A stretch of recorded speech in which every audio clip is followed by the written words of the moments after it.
living in the final part of the last days, undoubtedly the final part of the last days. This is the end of the world.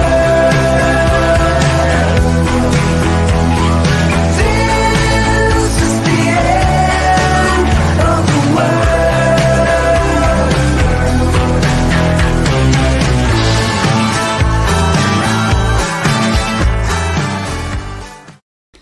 Hello and welcome to the Last Days live stream, the show that brings welcome levity to the end of the world, lifting the spirits of many of you battling boredom, loneliness or anxiety by infecting as many as possible with comfort and distraction as the apocalypse unfolds. How are we all this morning? 56 currently in the live chat across all three platforms. We are broadcasting on Twitch, we're broadcasting on YouTube and also Facebook. Here are in fact the ways that you can watch us live if you're watching this show after the fact on YouTube. And yes, how are we all? Let's just take a few comments. John Scott, hello, my brothers, any sisters, presumably ancestors. Welcome. We have Belgium represented. Catalin, welcome, Catalin. Good friend of mine, Catalin, and knows how to make a mean cake, it must be said. We have Renato present. I think he's attempting to sing this show's theme tune in the form of a comment. He's adorable, isn't he? We also have Amanda. Amanda, please check your Discord messages. But yes, lovely to see some friends of the show present in the live chat. Tara is here. Yeah, I'm awake for you, Lloyd. Laugh out loud. She's laughing out loud in Sacramento, California. Lester is represented in the form of Victoria Roberts and Victoria's dog, which has a very prominent role in Victoria's avatar there. Jap's Kitchen. I always, whenever I'm in the Philippines, I make a point of visiting Jap's Kitchen, where you'll find the finest food in the Philippines. Whenever I'm in the Philippines, I should add. Never been. But if I went, I would definitely go to Jap's Kitchen. And good day to you too. We have Northern California represented in the form of Jimmy B. Donna Fletcher is here. Nesbo is here. Good morning, everyone. What a beautiful day. Let's make December the best December we can. Wow, Nesbo setting seemingly impossible targets for the Last Days live stream and its viewers. Let's see this year out with happiness and positivity. Well, that sounds doable, Nesbo. We'll do our very best. Petal Parker has stopped watching The Crown for this. Well, here's the thing, Petal. Does The Crown stream live? No, it doesn't. The good thing about Netflix is that you can pause and return to the show. But yes, I am up to date now with The Crown.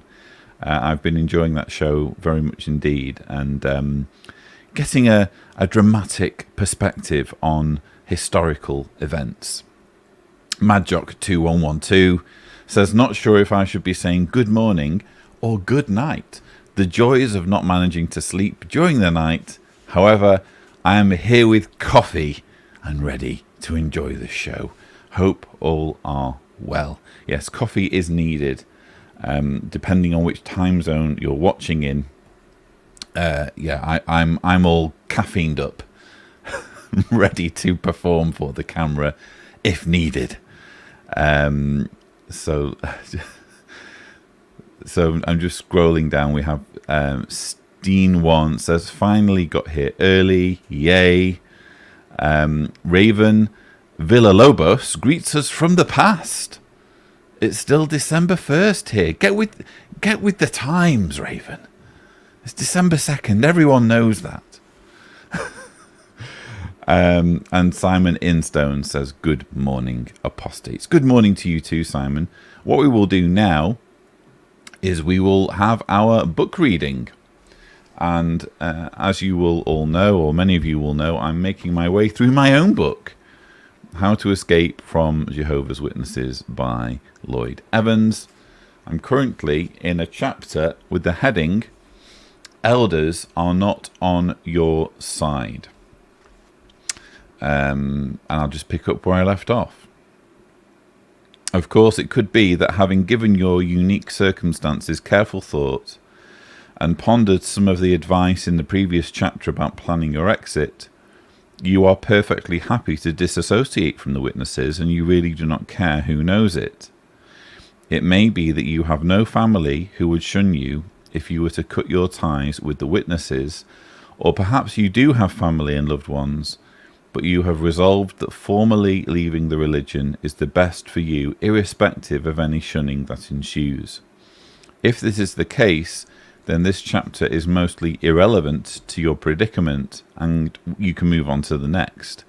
If, however, your exit plan involves fading and maintaining ties with believing family members, despite no longer believing yourself, at least for the time being, you would be well advised COVID cough.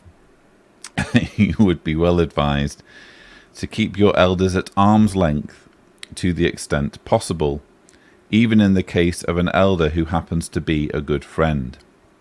You cannot underestimate the extent of his allegiance to Watchtower, or assume he would afford you special preferential treatment if you were to reveal your doubts to him.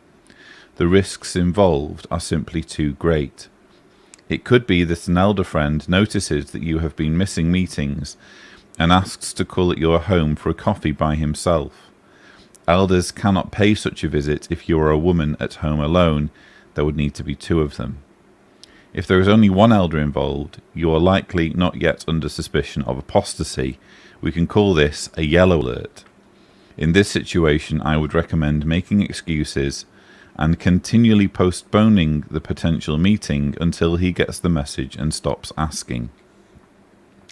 If a meeting becomes unavoidable, perhaps because he calls on you unannounced, I would advise keeping it as brief as possible. I hope you don't mind, but I need to dash out soon for an appointment. Keep any personal information about yourself to an absolute minimum. If you are asked a direct question about your beliefs or spirituality, say something like, I don't feel comfortable talking about that. I truly value you as a friend, but I have a lot going on right now and I would rather approach you about my spirituality when it is right for me. I hope you can respect that. If the elder persists despite this firm but polite snub, you are well within your rights to end the conversation. Don't take this the wrong way, but I've already told you how I feel and it seems as though you are not respecting my wishes. Thanks for dropping by and I really appreciate the concern, but I have things I need to do today. If two elders try to arrange a visit, the same advice applies, namely to put off the visit for as long as possible until they give up. However, you should know that when two elders are involved, the situation is potentially more serious. We can call this an orange alert, wavering on red depending on the intentions. Two elders means one of two things. One, you are receiving a shepherding visit, likely due to a period of inactivity. Or two, the two elders are really two witnesses and they are investigating you to determine whether a judicial committee needs to be formed. In the case of a shepherding visit, the same conversational tips already given would apply if the elders call unannounced. As well-meaning as they might be, get them out of your door as expediently as possible and without them learning anything personal about you that they did not already know. If you have somehow been forced into agreeing to a shepherding visit, perhaps by a relative in the same household, you should not feel bad about telling them precisely what they want to hear, whether it is true or not. I do appreciate this visit. I've been feeling spiritually weak lately, and it has caused me to miss some meetings. I'm sorry about that. It isn't always easy to get to the Kingdom Hall when you feel bad about not doing enough for Jehovah. If there are some scriptures you could share with me, I would like that. Actually, in retrospect, you could probably modify this to say, you know, it's difficult to get on the Zoom calls when you're feeling negative. Though you have been taught to despise lying, and though lying is wrong, you need to understand that the wrong of misleading the elders on a personal matter that is really none of their business does not remotely compare with the wrong they can and will inflict on you if they learn the extent of your doubts. Shunning is a life-altering punishment that you are well advised to avoid, if at all possible, until you are emotionally ready for it. You should feel no guilt about doing whatever is necessary to evade this grossly immoral and unbiblical penalty. I have been reading from the chapter Elders Are Not On Your Side in my book, How to Escape from Jehovah's Witnesses, available on Amazon. And at this point, I'm going to bring in my splendid panel. We have Sasha D'Souza and his Christmas tree, and I'm sure no small number of teddy bears. We have Paige, and we have Kim Silvio. How is everyone? Hey all. I'm just going to move Kim there. Oh, Switch you all around. So there we are. this How are is you all? this is Australia is monopolising the Last Days live stream at this point, apart from yours truly. So, how are things down under? I think someone's mic isn't quite working. We had a robotic noise. Is that me? Hi. Right, we can hear you, Kim. Paige, can you do a sound check? Testing. Yeah, we can't hear you, Paige.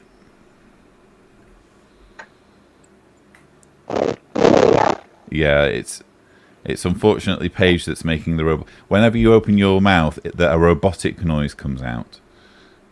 So it might need to toggle a few wires, as they say. Log out and log back in. Or log out and log back in, whichever works. Which I did 3 times while I was in the green room. JW Review says Paige is a cyborg. Confirmed. Welcome to Australia's NBN National Broadband Network, where everything works perfectly all the time. There's one thing I learned about Australia on my last visit. It's that they don't really do broadband.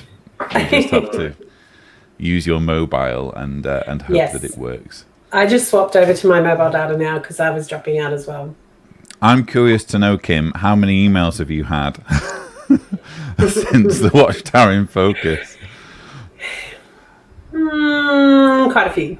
Okay. 100. Well, that's good. Wow. Yeah. Yeah. Well, it was a good show, and I think we presented some interesting information there about what's going on. Paige, are you with us now? Better now, or I can hear you better now, yes. You're no longer a cyborg. We can all rejoice. Excellent.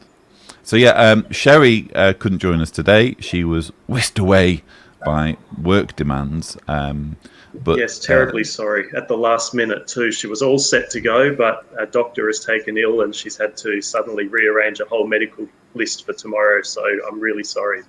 She passes on her apologies. Well, it's not accepted. It's unforgivable, really. You're going to have to dock her pay. Imagine putting your actual work ahead of your activism. I mean, just that makes me shudder at the thought. No, that's perfectly understandable. I think, though, what we all need to just bring an even keel to proceedings is a little bit of poetry.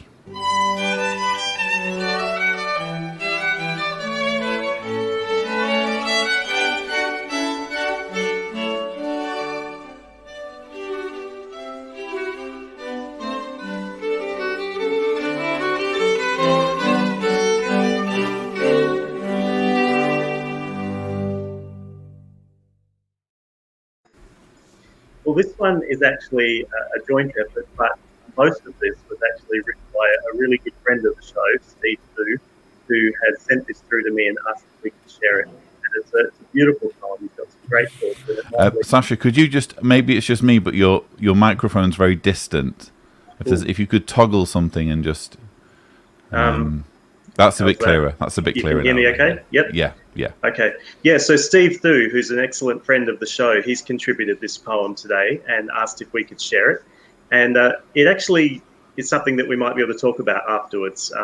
just in general chat. Here it goes.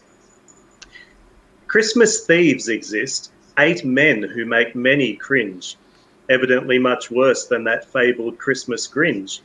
For while happy little children enjoy their trees decked out with lights and bling, those in the JW cult are deprived, for there's not a single Christmas thing. No presents nor innocent fantasy for a wide-eyed little child. Instead, just blind obedience, yes, follow and be falsely beguiled. While families all around the world gather to celebrate the season, these JW kids are firmly told no and given an unbiblical reason. This is robbing children of memories of what should be exciting times. As we look back now on our childhood, it's yet another of the GB's crimes. So for those who have now awoken to the truth about the truth, reclaim your joy of holiday times with the wonderment of youth. Make new traditions for your dear ones by love and joy defined, and turn your back on those Christmas Grinches and wish peace to all mankind. Aww. I think what we need at this point is a group hug.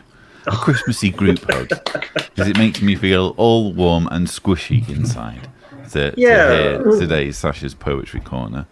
Thank you. Good work, Steve. Perhaps we can talk about, what Christmas means to us in the next JW context. Oh, and we're joined by Amanda. Amanda, you clearly got the memo about dressing as a cat, so well done. In the absence of actual cats to help with monetization, it helps if at least one of the panelists can actually dress as one. Because sometimes YouTube's reviewers get fooled by that kind of thing. So thank you very much indeed. I just figured I'd bring the cat. I don't own a cat, so... Exactly. If you don't own one, be one. Yes. I think is the moral there. So yeah, I was just throwing it open to the panel. What does Christmas mean in the next JW context, and how are we gearing up, if we are gearing up for the festive season? For me, I'm actually spending my first Christmas alone since I started celebrating it. So someone else might want to kick off with something a little more festive. Well, that's equally relevant. Celebrating it alone is, I'm sure, something lots of people will relate to. Yeah. So I'm just kind of trying to be festive myself. I'm gonna put up my own tree. I'm going to send cards to people that I know. I'm gonna maybe make some cookies for my neighbor. Just some things to make it more festive, where I'm not celebrating it with anyone specific this year. I have in the past, so I have some good Christmas memories that have been. But yeah, this year it's just me. Okay. And Paige, what about you? Because you've got a little one, and it's important for children. Yeah, so we put up our first Christmas tree on Saturday, actually. And like Malachi was really excited about it. He basically did all of the decorating. So all of the little Christmas balls are basically just all at the bottom of the tree. It doesn't look very aesthetically pleasing. But I felt weird after doing it. And every time I look at the tree, I feel like a really weird feeling.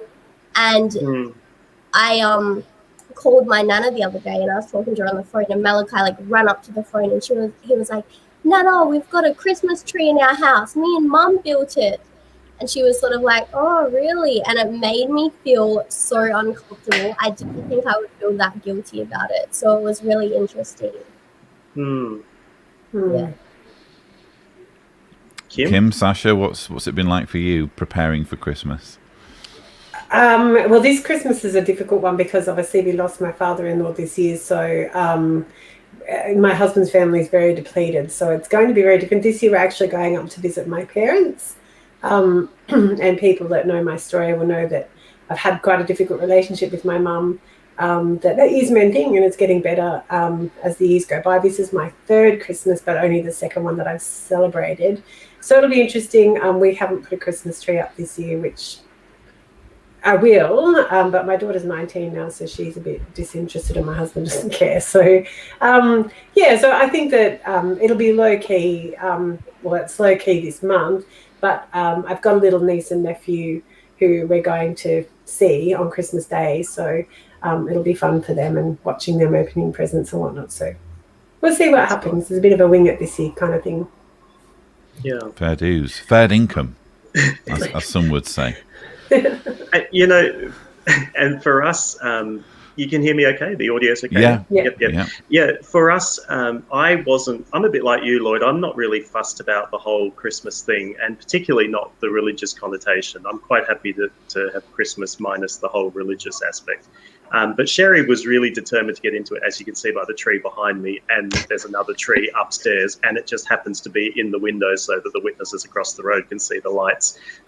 But Sherry was very determined to try and create new memories and enjoyment, and that's why it tied in well with Steve's poem, you know, about reclaiming what should be a happy time. And I think it's really important to do that, and we recommend Christmas is what you make it, and if it's about family and friends and reminiscing over the year or looking forward to the new year and gaining some sort of joy out of what's been a very trying year, then that's okay to do, and maybe more of a way of showing appreciation for what we have.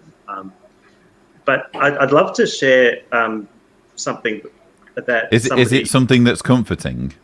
It is, but this is actually from a friend of the show who had her thoughts on Christmas as well. If I Irrespective of that, let's do this properly.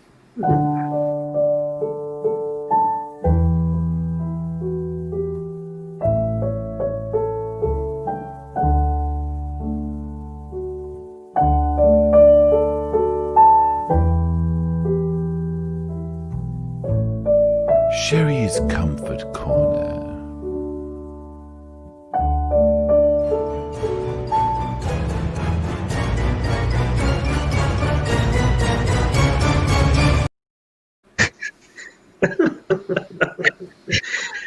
So, in Sherry's absence, she's passed on to me a beautiful little paragraph that's come from a really good friend of the show and friend of the channel, Kimberly B. She's contributed quite a bit to help so many who have broken out of the XJW world, and I believe she was integral in helping you row upon a certain lake at a certain time, Lloyd. Absolutely, yeah. So, she and Sherry and I were talking about what Christmas means to us, and she shared a paragraph that she gave us permission to share with you and with everybody watching. Because not all of us really want to make a big deal out of Christmas. The trees aren't really a big deal, or it doesn't mean anything. So her husband wasn't really fussed about it, but she's developed a tradition, and this is what she wrote. The holiday season is important to her, the tree especially, because the year I left home and the JWs, I was living in a new place, and despite being so embraced by my new family, I was feeling very lost, she said. So one night after they'd helped me decorate, I crept out after everyone else was in bed and just sat quietly on the floor staring at the Christmas tree, basking in the glow of the lights, and she remembers thinking, it's going to be okay. I'm going to be okay. I took a deep breath and I let myself feel good about being free of the oppressive guilt of the cult. She said it was the first time she'd ever done it. Now every year she takes a night after everyone else is asleep in the family, sits in the glow of the tree. It's become almost a tradition. I reflect and appreciate the beauty in my life that lights up my heart. For all the years that we were taught why we shouldn't celebrate, well, this is why she now celebrates, to reclaim the magic, the goodness of the season. So many people made magic for me over the years and helped me, and so I think this is the tradition of Christmas, to make magic for one another, to light up somebody else's heart. I thought that was beautiful, the way she put that. Rarely have I been known to cry on the last day's live stream, but I came very close, and certainly if my words now were being dubbed over by a JW Broadcasting voiceover due to language issues, you would hear the tears in their voice, I'm sure. One thing I do want to do is show some of the comments that we have elicited from our... Oh, my time's up. That's all we have time for on the last day's live stream. Is that you, Kim? We had that in Watchtower in Focus. Good grief! It's such a triggering noise. We had we had the little desk bell in my Crossing Ministry School. It makes me want to go check my oven. I think my chicken is done. So Annika P says, totally agree with Steve's poem. I don't get excited for Christmas for myself, but I do make sure all my nieces and nephews have the best Christmas memories. Love seeing Christmas through their eyes. Kate says, we have our first tree. Kids have the biggest smile on their faces. They even showed my very JW parents on video chat. Oh, right. That must have been interesting. Simon Instone says, I'm having my Christmas day on Boxing Day with my little girl. She gets 2. There we go. Petal Parker says, tentative with Chrissy due to blatant commercialism, but my celebratory spirit is alive and kicking. And we have Mad Jock 2112. My circumstances mean that Christmas Day is much like any other day. Doesn't bother me though. One or two other comments as well. Actually, no, that's mostly it. How do your kids find it? What yeah, I was just going to say. Hang on, there's another one from Simon. Why are we giving concessions to Christmas but none were given to any other religious festivals? It seems a bit discriminatory. Yeah, look, I've done videos before on the channel about my feelings about Christmas, and I do celebrate it, and I think obviously some of the videos have dealt with the fact that I'm celebrating it even though I'm no longer religious, and how can that be? Because surely Christmas is a Christian celebration, and the argument that I make is that the Christians stole it from the pagans, so the atheists can steal it from the Christians and turn it into whatever you want it to be. So I do that, but I'm going to be completely honest. Jehovah's Witnesses ruined Christmas for me. I just can't get excited about it, apart from its meaning to my children. So just this last weekend, we put up our tree, and it's my job to assemble the tree because it's one of the plastic ones. And I also did the tinsel and the lights, and then I let Deanna and the girls do the baubles. But it looks really nice, and to be honest, it's kind of satisfying to see just how excited the girls get, despite Christmas, despite never having been deprived of Christmas. It's almost as though their excitement is making up for the lost excitement from our childhoods, because even without understanding all the ins and outs, I mean, Jessica has a rudimentary understanding of the religious rift in our family. Julia knows nothing, and she is all in, and bear in mind she can barely speak because she's still only just over 1 year old. She's saying Happy Christmas and running around the tree wildly, and even I think singing Christmas songs. She really is into it, and it's like, this is weird because no one's briefed her on the fact that we've been deprived Christmas as a family. They just seem to naturally be into it as children. So what purer joy can you get than the happiness of children in something as innocent as a tree with decorations on it? Of course, it's meant that the JW in-laws living downstairs are that little bit more timid about coming upstairs and being in the presence of what they consider to be, and I quote, an image of worship. But the way I see it is it goes both ways, because when we go down to their part of the house, there are JW publications strewn all over the place. So it's about time we had something to represent our new position in life. So yeah, that's kind of where things are in the Evans family. No, that is so important. Sorry, Paige. I was just going to say that one of the other things that has been really great to see is with Malachi, because he goes to daycare, which he's in the kindy room, so he's basically at school. And, as JWs, December, the whole month was dedicated to just doing fun Christmas stuff. And, we were, I don't know about you guys, but I was definitely the weird kid in the corner that had to draw something that was, not related to Christmas. So I feel like most of the excitement around Christmas for Malachi is the anticipation and getting to participate in all of those activities at school. And I think that's the exciting part for me, and it's really rewarding to see him excited and included in all of that. Yeah, Yeah. absolutely. Yep. Absolutely. I remember being the weird kid drawing something else in the corner. It was always something unrelated to Christmas, and it was like, color this basket.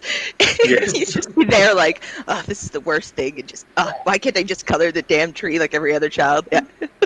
Well, I Yeah. tell the story in my book of a very formative experience when I was in school. And again, another reason why Christmas is just ruined for me.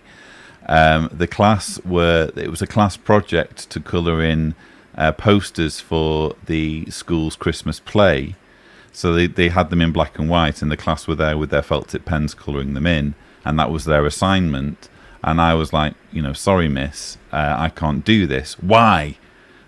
Well, because I'm a Jehovah's Witness and we don't celebrate Christmas. And probably the most disturbing thing that happened then was her turning to the class and saying, Lloyd doesn't want to help the school. And in my little mind, I was thinking, no, that's not what I said at all. It's just that I can't do this specific thing. And then what she did was she sent me to stand outside. Bear in mind, this would have been December in northern England, so it was cold. So I had to stand outside in the courtyard, and our school was like in a donut shape. Yep. So the school was all around me, but I was outside, and it was Yes, a very kind of traumatizing experience. And obviously I went home and told my parents about it, and I was the hero, and they told that story repeatedly, or I was asked to recount it, shall I say, during Kingdom Hall meetings whenever the subject of taking a stand for one's beliefs came up. Oh, Lloyd, nudge, nudge, nudge. Tell that story about when you were sent outside for not colouring in a Christmas poster. Oh, yeah, sure. But it was quite traumatizing to be treated in that way. For making That sounds like it would really reinforce the whole persecution complex hard. all it The did was make me martyrdom. think this is absolutely the right religion, because this is what Jesus prophesied would happen. Yeah, making martyrs out of children is so toxic for their development and for their self-esteem, for their self-worth. It's terrible. Even sitting there and looking at your friends, like your actual friends at school, and thinking, well, you're all evil and you're probably going to die at Armageddon because you're doing Christmas stuff. And that arrogance, sort of sitting there and feeling like that, that's so toxic for a child to have those sort of thought patterns from such a young age. Yeah, my daughter, I used to have to speak to her all the time because she used to do exactly that. She'd, make rude comments to kids about, it's pagan, Santa Claus is not real, all of those sorts of things. And I used to get phone calls from teachers every year. I'd say to her, please don't tell the kids this, please don't say that, please don't say this. And but Mum, we learn at the meeting, and I'm like, yes, I understand, but we don't have to impose our belief on children. That's up to their parents. And it was a constant fight. JW Review with John Maple says school was the absolute worst as a JW. Steve Thu wants to know, how is Sasha and Sherry's Christmas tree still standing, presumably due to ambushes of a feline. Well, good our question, cats, Steve. Olivia's been doing her worst on our tree as well. It's a constant battle because the baubles are just, the perfect cat bait, aren't they? Shiny things and shimmery things dangling. I'm looking It's at just... that tree and I want to attack it. So. Well, that's because you're wearing a cat costume, in fairness, Amanda. There's actually a thing of perspex in front of it, like COVID. It's a COVID tree. Last night I came down, I heard an almighty sound, and Sydney, the smallest one, had gone running on the back of the lounge, launched himself up to around about there, 3/4 of the way in, got right inside the tree, wrapped himself in the lights, and the baubles were falling down, and I just thought, this is not going to last. But he was having a ball. He looked proud of himself. So, Steve, it might not last to the 25th, but hey. There's a solution for that, Sasha. Get dogs. We have a dog. But all it wants to Bessie. do is cuddle the cat. It's quite interesting because Bessie just wants to cuddle everyone. She's just she is the most useless guard dog on the planet. Because if a thief broke in, Bessie would be like, give me a cuddle, wagging her tail and everything. So they do have kind of play fights, her and the cat, but I think they are mostly by this point just mates, just having a bit of a play fight. Yeah. But you haven't seen the dog attack the tree, have you? Bessie isn't. I don't think Bessie's seen our tree yet, but I very much doubt she'd want to attack it. She'd probably just want to lie down somewhere. Get dogs. Does yours attack it, Kim? Nope. Only when last year, my daughter bought presents for the dogs because she's like that. No, she was right into Christmas last year. I don't know, this year not so much, and so she bought presents for them, and one of them had treats in them in a plastic bag, and she didn't tell me that it had treats, and she wrapped it up and put it in a gift and put it under the tree, and the next morning there was paper everywhere. Aposta babe Linda James says, I can't tell you how nice it was to send my kids to school knowing they will never have to be the JW student I had to be.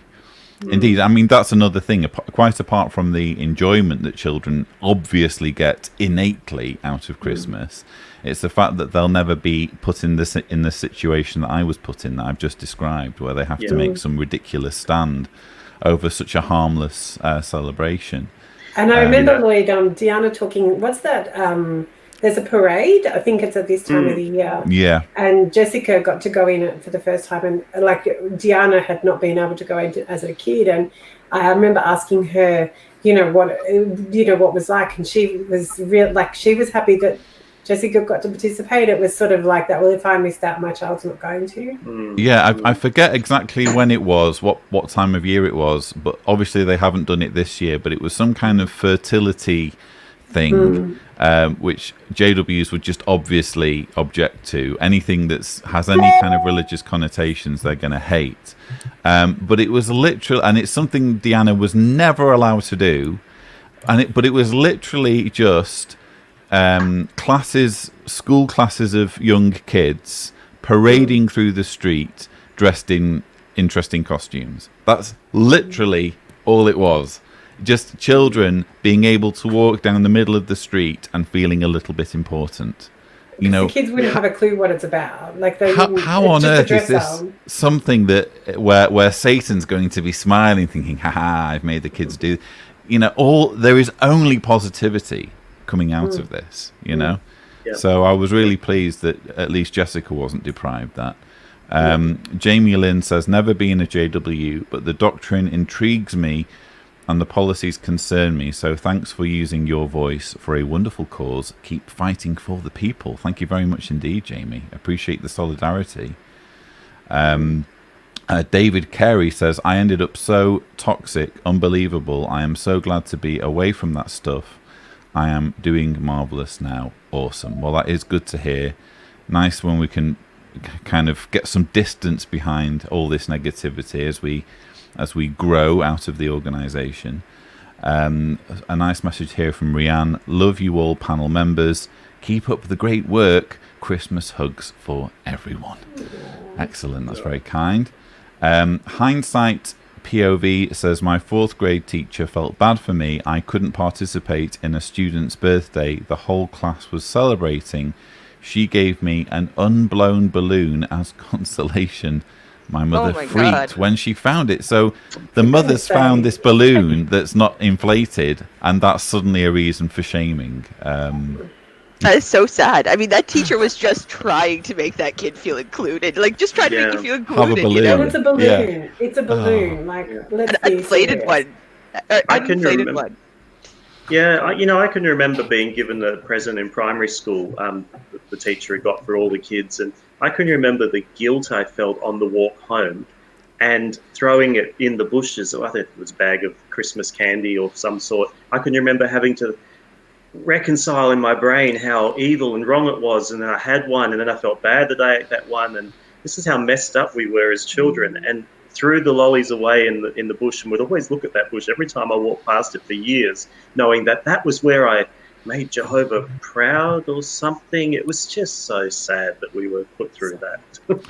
Annika Yeah. P says, school was my sanctuary. It was the only place I felt safe and could be myself. My parents were not keen on me going to school, as most of the other JWs in my area were homeschooled. That's true. So lots of people raised as Jehovah's Witnesses didn't even get that interaction, that awkward interaction with other children, because they basically weren't in the education system, you know. Or you had Yeah. both. Because I was pulled out of school for a while because my mom was like, "Oh, it would be better if we homeschooled you, so you weren't around all that worldly influence," which is also kind of makes for a rocky education, because you're in a classroom in one setting and then you're being homeschooled, and it's just kind of unstable trying to be a witness and get education. And how did you react to that, Amanda? Were you kind of pleased at the thought of not having to go to school anymore? I was and I wasn't. Like I was, because I thought, oh good, yeah, no, I won't have to be around, all those worldly people. It's so true. And I was also getting made fun of really bad at that point, because I was doing the same thing where I would like witness to kids in school and tell them like Santa wasn't real and stuff like this, right? So in a way I was kind of relieved, but then after actually being in it, it was so lonely. Like it was I already didn't have a lot of people that I hung out with in the congregation. So then not having kids from school on top of that, it was basically just me in my room for like 2 years. And then of course the teacher that would come in and actually visit me and homeschool me, but that is not enough in association for a child at all. No. So yeah, there's a lot of isolation. I kind of, it was 50-50 for me at one point, because my sister was getting really badly bullied. Well, both of us were being bullied, and mostly it was due to being Jehovah's Witnesses. But my sister was being bullied so badly that it was even affecting her health. And at that point, my parents pulled her out. She had 2 years to go. I had 1 year to go, and it was 50-50 as to whether I came out as well, because I was also I can remember crying almost every time I came home from school. That's how bad it was. Yeah. But I think that the logic was, well, he's just got 1 more year. If he can just muscle through that, he'll make it, and that's what I did. And I'm really grateful that I did, because my life after that would have been so much harder without the grades that I got. But yeah, I can imagine for lots of witness children, they're getting this bullying mostly due to their beliefs. And of course, the conversation is then going to turn to, oh, well, why don't we just pull you out altogether? And that's going to have an impact on their education. So it's a destructive cycle, isn't it? And It their really adult does. life. Yeah. Sorry. Sorry, no, just the adult life moving forward, and employment opportunities and acclimatization or assimilation into the workforce. And like here in our area, it's become quite a common thing for the spiritual families to homeschool their children, almost that it's become, peer pressure to do it. And a lot of kids are in that situation. And being an older person now, adult running a business, I look at things from another perspective, and we've spoken to other business owners. If they see that someone was homeschooled, they're apprehensive and tentative to consider that person for employment, because not so much whether they've got the grades. They may have the grades on paper, but do they know how to work as a team? Do they know how to socialize with people in the workforce? So it's really, again, I'm not a parent, so I don't wish to impose my views. And I'm sure homeschooling has a place for some, but it seems that it could be disadvantageous to some children. But I had a couple of friends that were witnesses, obviously, and they homeschooled their kids. And what really used to get to me was the husbands were the ones that wanted the homeschooling, and it was the wives that did the lion's share. And I remember 2 of my friends were just about at wit's end.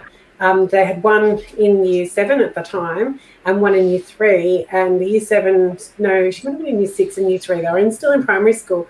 And in the end, she had a humongous argument with her husband and sent the oldest one to high school in the year 7, because she just couldn't cope. Like, it was just too much for them because they take the kids witnessing during the week, and they do all of that stuff and fit schooling around witnessing. And she was pioneering, and the kids they only had each other. They didn't have any friends. And it was just, my friend, particularly one of them, was just at her wit's end.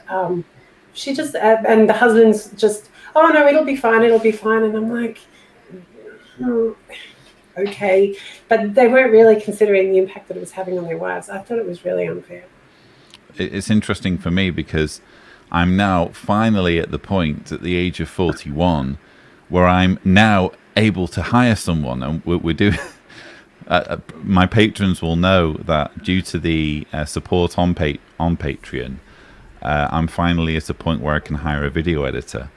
And so I've just... Oh, sorry, my time's up now. I'm finally at the point where I can hire a video editor.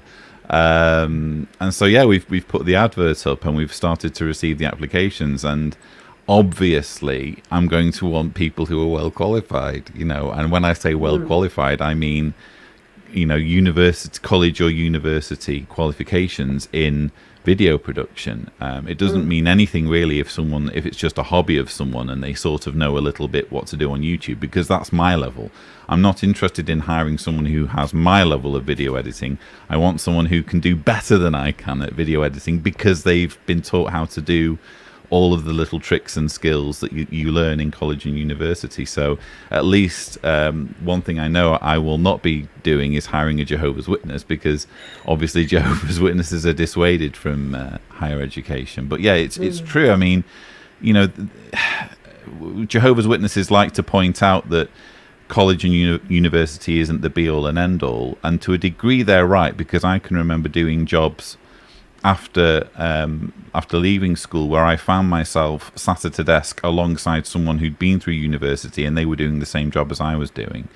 But that's not really the fault of college or university. That's just the job market and the lack of availability of jobs. You do need, you know, skills if you're going to just take it to that next level, you know.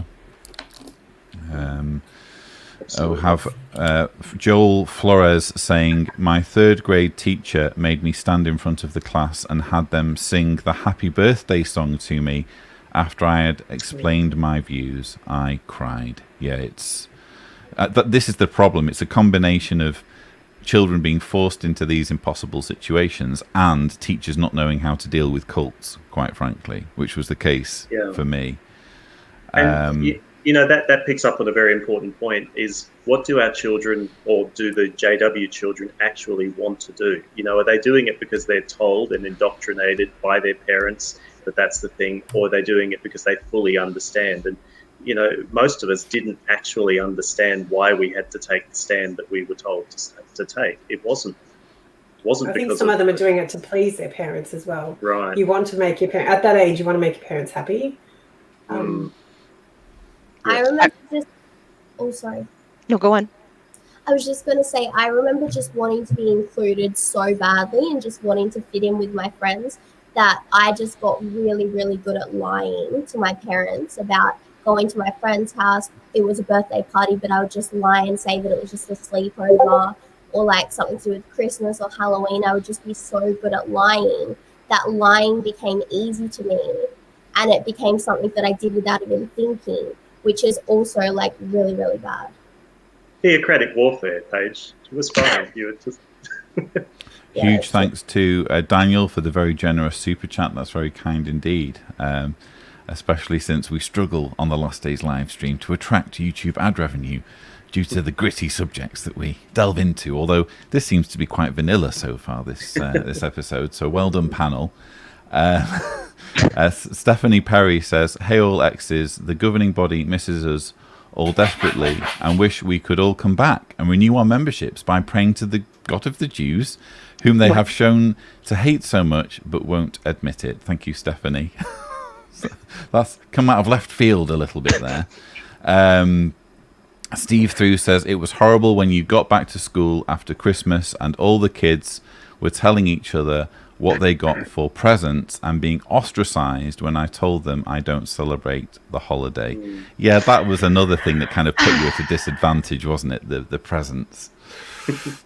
I hated going back, and everyone was showing off their new clothes, and everybody had, like, you know, the latest game console and whatever else was fancy at the time, and they were all talking about it. They're like, what did you get for Christmas? And I'm like, we've been through this, guys. I don't celebrate it, but like, and it's just you have to explain yourself Yeah. time and time again. Yeah. Did any of you have that thing drummed into you where you would retort, well, we don't need Christmas because every day is a special day in our family and we get presents all year round, and we would Yes. regurgitate that as the excuse? Yes. Like Yes. end of term and end of year presents. Right. You get that's what I got. So I used to be like, I get more presents than you do anyway. So Oh, we used to have a surprise day. Did you guys have that? Yep. Where the your mum and dad feel bad about you missing out on both birthdays and Christmas, so they set up a day where they say, "What do you want as your presents for surprise day?" And then it's basically Christmas on some obscure day of the year. And I did enjoy them. Don't get me wrong, but it's just not the same as Christmas when everyone's having that experience at the same time. You know. Did your parents hide the gifts around the house and make you search for them? My The parents best did one, that. the best one was when we came. I think we'd come home from school, and there was like a trail with little arrows and notes leading us around the house. No. Until eventually it led us into the living room, and that's where all the presents were. And I Right. can vividly remember a snooker table, not like a real snooker table, but like a children's snooker table being across two armchairs. So, you know, and it said Happy Surprise Day on it. And I had a new skateboard Nice. with a picture of a missile on it. I'm not sure whether that's kosher for Jehovah's Witnesses, but it was a new skateboard. And I was absolutely thrilled because I'd been watching Back to the Future and I was really into the concept Yes. of hoverboards. I And wanted a this was the hoverboard so bad. closest thing I could get was a skateboard. But what was funny was, even though they bought me a skateboard, they wouldn't let me use it because whenever I took it outside on the street, they'd say, "Oh no, that's too dangerous. You need to use it in the back of the house." And we had this small patio. So I could literally just go up and down the patio on my skateboard, which was horrendously boring. And in the end, I just ended up amusing myself by putting the dog on the skateboard and pushing the dog along on it. Dog abuse. We used to have present night. We used to have what we call present night, but it was on our wedding anniversary. So yeah, we used to buy Katie presents, but she used to also say to her friends, you know, they're like, "Oh, we feel sorry for you because you don't salute." She's like, "Don't feel sorry for me. I go home and tell my parents that I want a particular thing, and if they think that I've earned it, I get it the next day." And I'm like, "Oh my God." Wow. Yeah, that necessarily wasn't 100% true, by the way. That wasn't always the next day, or it wasn't always the fact. It was just, that was her way of saying, you know, I don't have to wait for your stupid Christmas. And yeah, it's hard. I actually look back and feel really guilty as a parent. But anyway, can't change Rosie it. Rose 77 says, "Have been out for a long time, but only recently joined the community, finding myself getting all emotional watching the newly out celebrate first Christmases and the like." Yeah, because you mentioned earlier, didn't you, Kim, about this being only the second, I think, Christmas that you were celebrating? Yeah. I've been out for 3, but the first one I'd only been out for 2 months. So yeah, and it was the year my brother-in-law died, so it wasn't. This is only my second real Christmas, and yeah, it's Sure. different. But I'd imagine it is a big deal for those who are just waking up for the first time to, you know, do we do this? Do we not do this? How do we feel? And I know some XJWs are absolutely crazy about it and they go completely bonkers. But I was saying to Deanna, if I'm being completely honest, if it wasn't for the kids, I probably wouldn't even have a tree. You know, that's kind of how indifferent I am personally about Christmas. But for the sake of my children, I'm going to go all out and I'm going to be excited. And it's not that hard to be excited when you see the excitement on their faces. It's easy to riff with it, you know. It was celebrating Christmas with children that really actually made me like Christmas. It was just like my partner's niece and nephew, and so I wasn't even necessarily related to them, but just watching their joy and waking up in the morning and opening a bunch of Christmas presents and stuff, it made Christmas actually actually have some meaning for me, where I didn't have any of that in my childhood. And you know, it's not just. Sorry, go ahead. Petal Parker says, "For some reason, I watch You've Got Mail every Christmas Eve, followed by Elf. Elf would be my preferred choice. I think that's a fantastic film." Yeah. Sorry, go on. It's good Sasha. to have traditions. Well, I was thinking, you know, it's important to look at this through the eyes of children, but Many will know Sherry's Auntie Bev, friend of the channel and supporter of your work, Lloyd. And just general oracle, I think. She is. She's a beautiful, beautiful person. But, she, on one of our videos that we did with you, she made a comment that I think we were 43 years old or something at the time when Christmas rolled around, and it was the first time that she got to wrap a present and walk it up and put it outside the door that we were staying at, and she felt like she was all overcome with emotion because it was the first time she could give her niece a Christmas present without any fear of judgment or repercussions. And so it was really refreshing for her to be able to do that too. Indeed. Madjock2112 says, I hear you, Lloyd. I was bullied tons at school, hated it. Again, all it does is drag you deeper into the religion because you're experiencing everything you're hearing about when you go to the Kingdom Hall and you learn about Jehovah's Witnesses in concentration camps. And in your little mind, you're thinking, well, this is just a tiny, tiny, tiny fraction of what, my brothers and sisters experienced all those decades ago. So Rianne says, you're known as the weird JW kid by all non-JWs and known as the apostate by all JWs. You just want to disappear. Well, you're certainly known as an apostate when you leave, that's for sure. Mark Weatherall says, so instead of celebrating Christmas, Jehovah's Witnesses celebrate the fact that they don't, with a grim kind of joyfulness. Yeah, I guess it depends family to family. I can imagine maybe lots of families don't even have surprise days. I don't think every family in our hall had surprise days. I feel we were quite privileged in that respect. But yeah, it's messed up how they deal with it. Kate Rustbatch says, me too. I was called a Joho all through primary and high school. Yeah, I think we've all been on the receiving end of that one, haven't we? To varying degrees. Kate, I got that one too. But try growing up with a name Sasha, or as the Aussies would say, Sasha, and then rhyme it with Sasha the Bible Basher. That was the best one. That's what I copped all the time. Sasha the Bible Basher. Yeah, that's a wonder for your self-esteem. It's quite imaginative, that one, actually. Full marks to the local children at yours. Angry Birdie says, but uneducated people are easier to control in a cult. I think this is referring to what I was saying earlier about the higher education issues. Donna Fletcher says, sounds so isolating for children. Sad. I went to Catholic school. Hearing you all, I now appreciate it. Not for the religiousness, for the unity. Yeah, I can imagine in almost any other religion, especially a mainstream denomination, you're just going to get less issues like that cropping up. Freddie Ray says, there was an amusing experience in an assembly of the hardships of school from a girl had only been to school for 1 week of her life. Good grief. Well, it does retard people's education, doesn't it, when they get pulled out of the system. Not wishing to decry anyone who's been in that situation, because I know you can get qualifications and you can muddle through, but it's just not going to be the same, is it, as having that interaction with other children. And I think going to school is what teaches you to be independent from your parents. So if you're constantly with your parents growing up, you're probably going to end up being, struggling to become independent from your family and grow into a proper adult. Yeah, that's a good point, Paige. And, because most of the witnesses who are homeschooled, as was already brought out, they take, Kim, you mentioned, they take the children out witnessing, and they might incorporate that into a lesson, call it, community work, or let's call that, I don't know, whatever. But they will justify JW-related cult bubble activities as part of the school curriculum.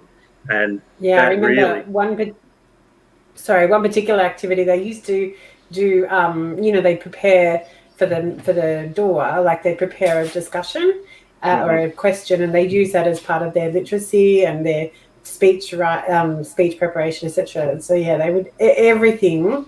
Their home readers were witness books, and everything was associated around witness material. They just lived 24/7 witness life. It was, and with their parents the whole time. So, as you say, Paige, like, how are they ever going to learn to be independent if they're stuck with witness material, Kim, and then stuck with witness parents the whole time? Hindsight POV says, my JW parents kept me completely isolated through my adolescence and teenage years because they feared Satan's influence from non-JWs. I confronted them about this as an adult. They think they did nothing wrong. Well, this is the problem. They assumed that they were doing what they were doing was the best thing, and that they were, unfortunately, doing their best with very poor knowledge of, a very poor grasp of reality, we should say. So Apostle Babe Linda James says, my sister, being a good JW, homeschooled her 3 kids. They would go on field trips with other JW homeschooled families for social. What's the worst that could happen there? You know, thinking about what we were talking about, Kim, on the other day on our Watchtower in Focus. There's just all sorts of avenues there for things to go very, very badly. Freddie Ray says, well, if you listen to everything you are told in the Watchtower, you don't get anywhere, Lloyd. I come from a family that all have university qualifications. so good. That's true. My family, actually, probably half of my JW family all have uni degrees, which was really... And you're studying journalism now, aren't you, Paige? Yeah. I was never discouraged by my family to seek higher education. In fact, I was probably encouraged. So Great. And see, look where it got you in the truth. Now you're out with us apostates. yeah. on arguably the premium Last Days podcast live stream show. I can't think of a better one that's competing against us at the moment. Many have tried, many have failed. They just don't have a Sasha's Poetry Corner, and that's the ace up our sleeve. Rianne says, in the Netherlands, it is not allowed, being in that sense only if a child is too ill to go to school or something like that. It's always supervised by the government. So this is talking about... Yeah, I guess there needs to be more statutory involvement here, doesn't there? Because it can so easily be a situation where an insular group like Jehovah's Witnesses is affecting children's education by the expectations placed on children. Let's just see here. Salute. Oh, good grief. Lately, I celebrated Christmas and I knew about it. I would be disfellowshipped. Yeah, so Jeffrey Jackson, interestingly, told the Australian Royal Commission that you wouldn't be disfellowshipped for celebrating Christmas, but we all know different, don't we? And Jeffrey Jackson doesn't tell lies, Lloyd. Come on.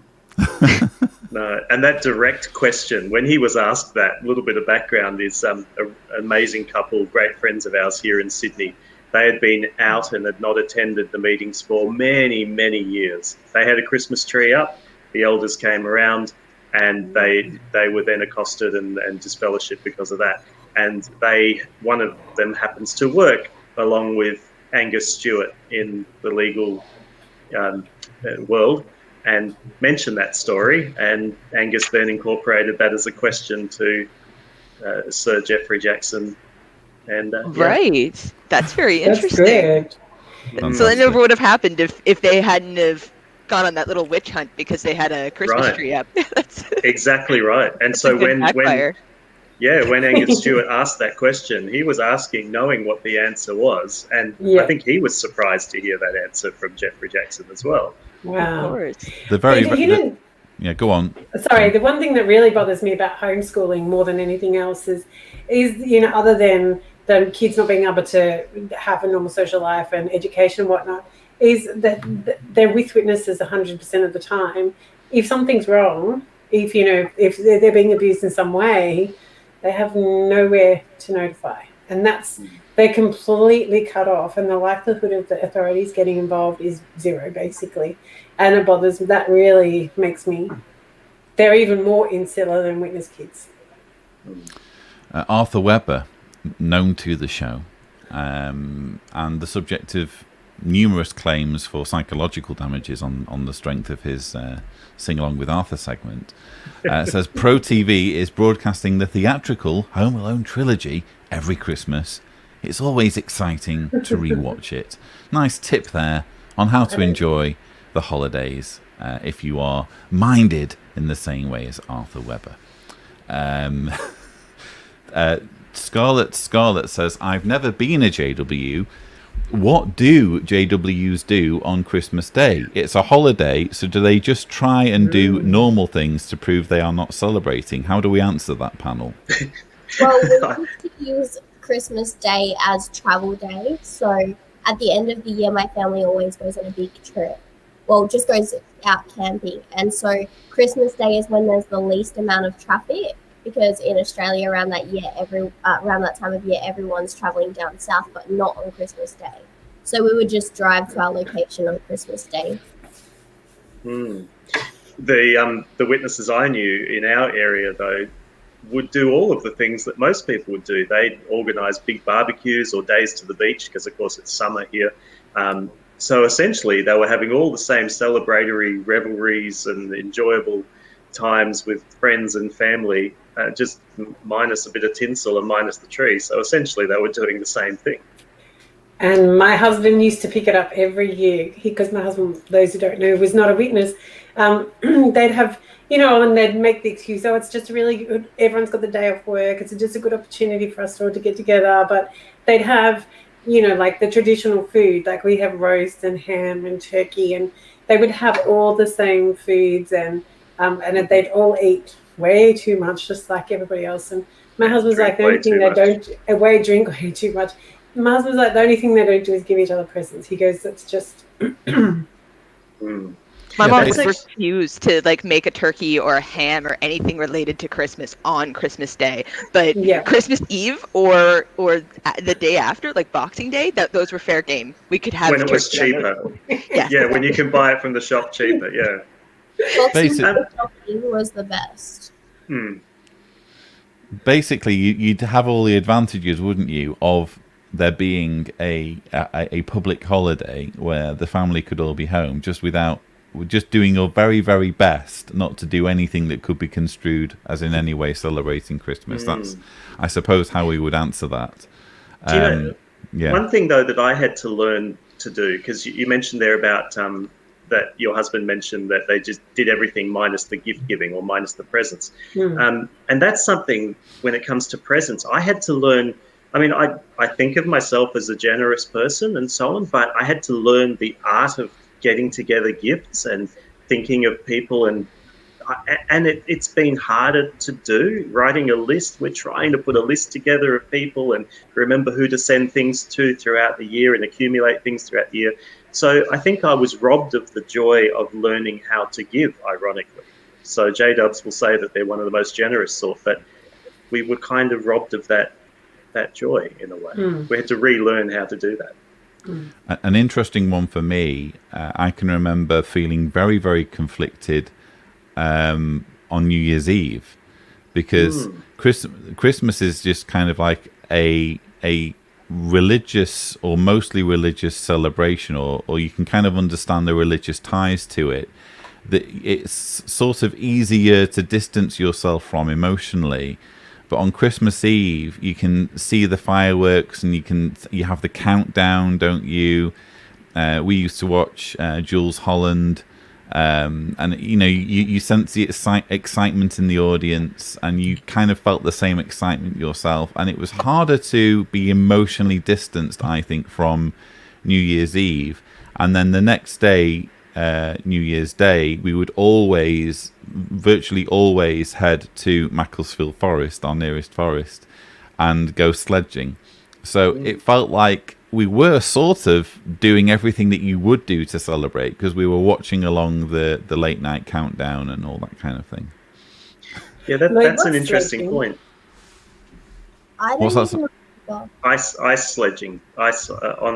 Sledging on the snow. Yeah. But basically, you Aussies won't know this, but There's a form of precipitation where the water is so cold that it forms snowflakes, and when these gather in large quantities, we call it snow, and the snow supports sledges that can skate along the surface. Or that's maybe you've heard of skiing. It's a similar thing. I've heard You know of what that, sledging yes. is in Australia, though? Yeah, that's right. Sledging. Let me give you an example of sledging. Oh, come on, Lloyd. Fair dinkum, you're no good at that. Yeah, yeah, is what you say to your cricket when you're playing cricket. Because you don't have any snow, so you have to come up with an alternative meaning of the word. That's fair enough. Fair dinkum, as I say. Croatia? We're expecting snow later today.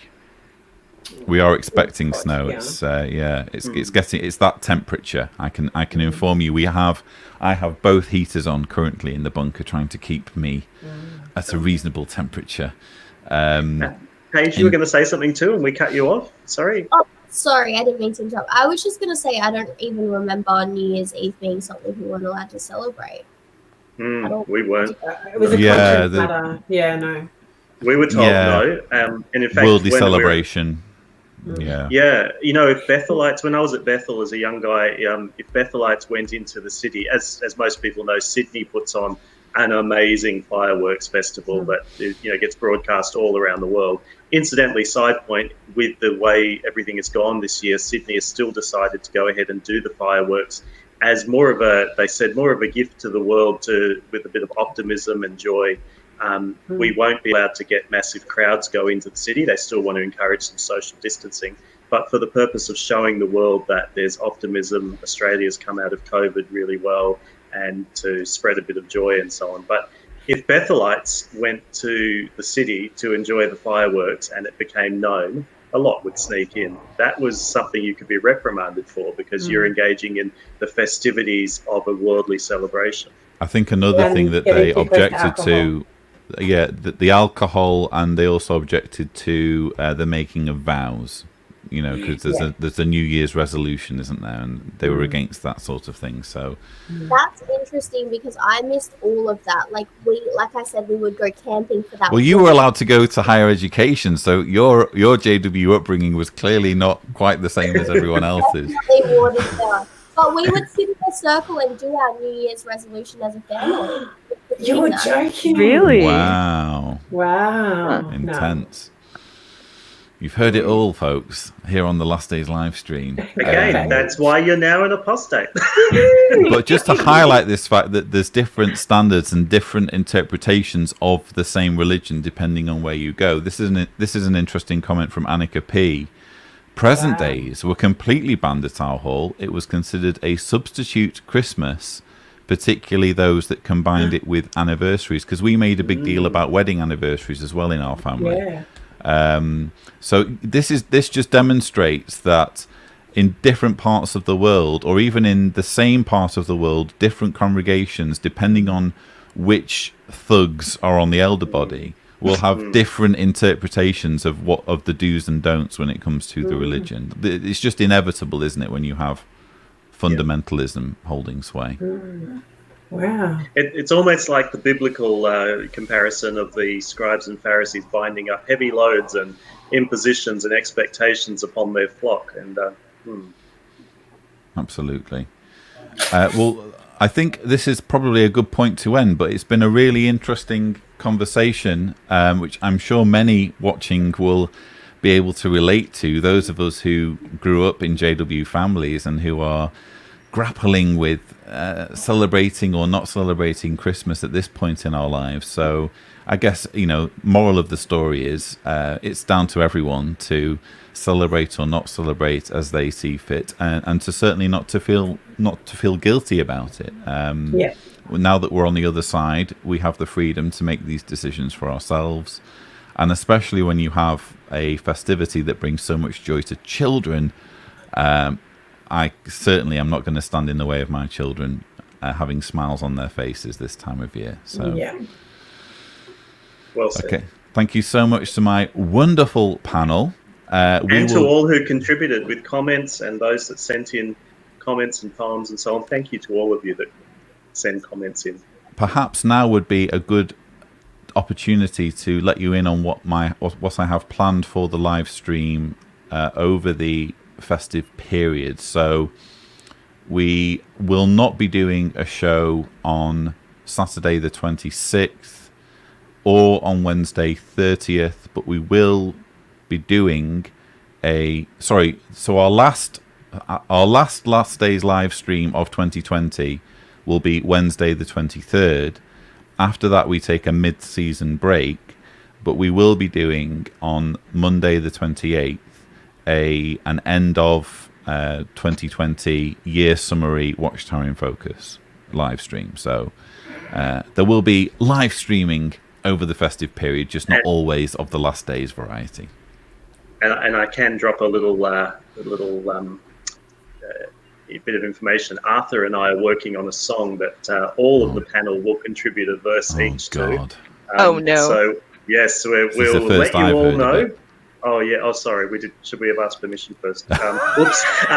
Well, yeah, we're working on it. I think you'll all like it. And no, are you talking I about on the Watchtower in Focus?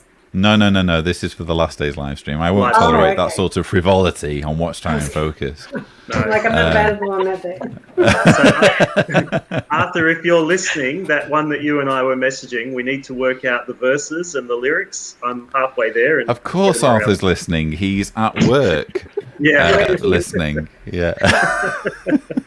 So, viewers, I hope you've enjoyed this show. Many thanks indeed to my panel. Thank you, Sasha, Paige, Kim, and Amanda. We will be back on Saturday, when you can look forward to another Last Days quiz. But until then, please remember to stay safe, stay positive, and we will see you in our next show. Take care. Bye. Bye-bye.